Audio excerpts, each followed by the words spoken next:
Hello. Looking here at an album from the year 2000, the last album of the first period of the Smashing Pumpkins, because they broke up pretty soon after they released this. Obviously, they got back together in the mid 2000s, but this was the end of, I guess, what you'd call their golden era. Gish, Siamese Dream, Melancholy and Infinite Sadness, Adore, and this, which is called Machina slash The Machines of God. And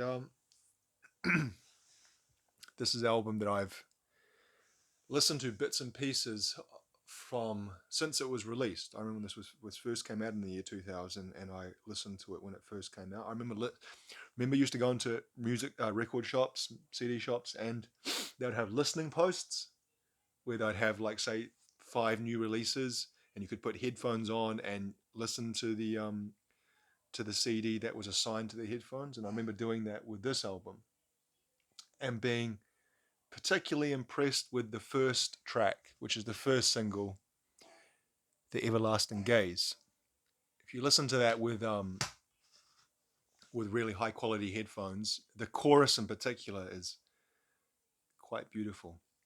I got this secondhand about 3 years ago, and I think it would have been about $5 secondhand. I've been looking for it for a long time. I wanted to buy it for a long time, so I found it and I got it. The condition is very good, excellent. You wouldn't even know it was secondhand if I didn't tell you. And it's also got this kind of insert here of the other titles available from the Smashing Pumpkins, which is look, they don't. Oh, they do. I was about to say they don't include a door, but it's across the other side. So we got Gish, Siamese Dream, Pisces Iscariot, which I didn't mention, um, Melancholy Infinite Sadness, The Aeroplane Flies High, which is a singles box set, and Adore. So I did a video on Adore a couple of months ago, and I talked about how I like that album a lot, and I think it was underrated and perhaps unfairly, I want to say maligned, but I don't even think it was maligned. I can't actually remember. A lot of these times I try just to remember the general atmosphere or feeling towards these bands at that time. So, when I was at that age, I was a fan of the Smashing Pumpkins. It was the first concert I ever went to was for the Melancholy Infinite Sadness World Tour. They played at the Super Top in Auckland in 1996. I was 15. um, I bought I owned Siamese Dream. Um, so a lot has been said, particularly by Billy Corgan himself, about what exactly happened, because there was a period there, I guess, around Melancholy, and the release of 1979 as a single was a pretty big song. They were one of the biggest bands in the world around that period, 95, early 96. And then when it came to Adore, it seemed a lot of their fan base had just kind of evaporated. And whether that was because of the change in sound, because it was quite a drastic change in sound, or just because things had moved on. Adore came out in, I think, 98. And by that stage, you know, if you think about those bands, you put Smash, even though they sound quite different, we put Smashing Pumpkins together with those kinds of early 90s grunge alternative rock acts like Soundgarden and Nirvana and Pearl Jam and Alice in Chains and whoever else. Obviously, the Smashing Pumpkins doesn't fit in with those musically, sonically, but culturally, they do.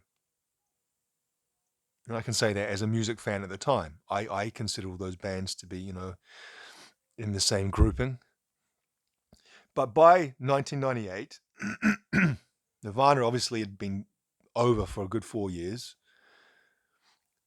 98, I think, was the year that Pearl Jam released Yield. And Yield wasn't a massive album. I think that was a step down in sales from Vitology for Pearl Jam. Alice in Chains weren't doing much because of Lane Staley's condition. I think the last album they released was the self-titled one, which was 96, the one with the dog. Soundgarden had broken up and the year before. Stone Temple Pilots, I think, had released tiny music, but not really doing a whole lot, again, because of frontman issues. And other kinds of bands in that scene had kind of, dropped off as well. And music had kind of changed, and we'd got more into the post-grunge and other kind of era. When I think of that 97, 98, I think of that, what's that song? Paranoia, paranoia, everybody. Harvey Danger, Flagpole Sitter, whoever was saying that kind of music is what I envision of that time.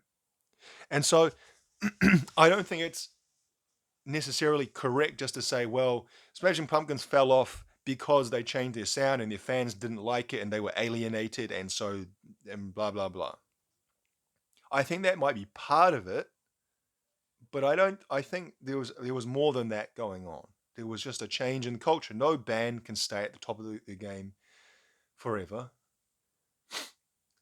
Anyway, so when they get to this album in 2000,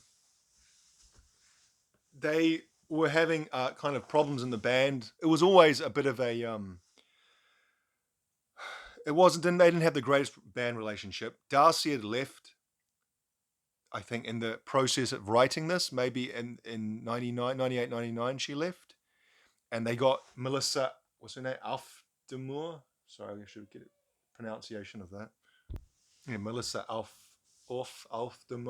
It would come from Hole. And Jimmy Chamberlain had returned to the band after missing an album with Adore. They fired him because of drug problems during the Melancholy World Tour. And so I think I've read before that they actually intended this album to be their last album. They went into it knowing that they were going to break up after this album. Perhaps if it had done better commercially, they would have carried on, but it didn't.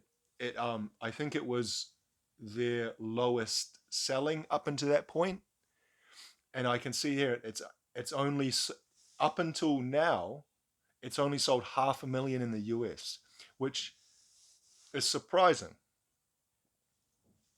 in some ways, and not in other ways. But like I said, yeah, by 2000, like I was just saying here, at the culture of the time of Adore, by 2000, that was new metal and I guess like kind of teen pop and excuse me. I think a lot of their market had kind of just gone away, had grown up and just gone on to other things, and the new teenagers coming through weren't really enamored with the Smashing Pumpkins. The album itself, I think it's a pretty good album. Like I said, The Everlasting Gaze was the first single, and I like that album. I'm sorry, I like that song a lot. I especially like the, how would you call it? The glassiness of the chorus. It's kind of makes you, when you listen to it, makes you like feel like you're floating. It's got like really layered guitars, I think, like guitars upon guitars, and I'm not actually sure how they do it, but it sounds really nice. Track 2, Raindrops and Sun Showers, I also like a lot. It's a really good song. Uh, Actually sounds like it could have come from the Adore sessions. It has an almost drum machine sounding drum beat. It's not, because Jimmy Chamberlain's playing it, but it sounds like that Adore era drum sound. Stand Inside Your Love, track 3. I think that was another single, and that is a brilliant song. That's classic Smashing Pumpkins, in my opinion. That stands up along with any of their best songs from the previous decade. Um, if you listen to the lyrics, I think it's first of all, because I remember the first time I ever heard this song, a guy on the student radio station in my city, 95 BFM, he dedicated that song to his girlfriend, but in a romantic way. He wasn't doing it like ironically. And I thought, oh, that's nice. And then years later, I looked at the lyrics, and the lyrics are actually more about an obsessed lover who basically is talking about he's manipulated the person and that they can't escape his love. And the stand inside your love, it kind of takes on a more sinister tone when you read the lyrics. Um, Eye of the Morning's good song. The Sacred and the Profane is also a good song. Try, Try, Try. That is a good song, but there's something about it. Now, this is what maybe I'll talk about this part here. There's actually a Machina 2. I can't remember the subtitle. It's this one is The Machines of God. I think Machina 2 is, I can't remember. I'll have a look at that in a second actually. But what that is Billy Corgan wanted this release to be a double album. So the songs that didn't make it onto this album, the double album, are on Machina 2. But Machina 2 was never released properly. I think they had a very, very limited vinyl release or CD release. Like a handful of copies. And then they also allowed it to be leaked onto the internet. And so today you can find it on YouTube quite easily. There's a bunch of uploads, not on Spotify. The songs don't sound fully finished, as in they sound kind of demo-ish. In saying that, there are some brilliant songs on Machina 2. Some people would say the songs on that are better than the songs on this, and I would agree to an extent. I'd say the first half of this album, Everlasting Gaze, Raindrops, Sun Shall Stand Inside Your Love, Eye of the Morning, The Sacred and the Profane, Try, Try, Try, not Heavy Metal Machine, I don't like that song. The Imploding Voice, the first 3 minutes of Glass and Ghost Children, but that goes on for like 10 minutes, that song. Wound, those ones I'd take out. Maybe Age of Innocence as well, the last one's quite nice. And I would replace the remaining tracks with, for example, from Machina 2. Hang on one sec so I can refer to this directly. Okay. Machina 2, The Friends and Enemies of Modern Music. That was the subtitle. And it's a full album plus 3 EPs. That's what it's made up, the thing you can find online. Now, the first few songs off the album, Glass, Cash Car Start in particular, Dross, Real Love, Go, which James Iha's singing, and then White Spider further on. And then I was talking about Try, Try, Try there. There's another version of Try, Try, Try on the last EP.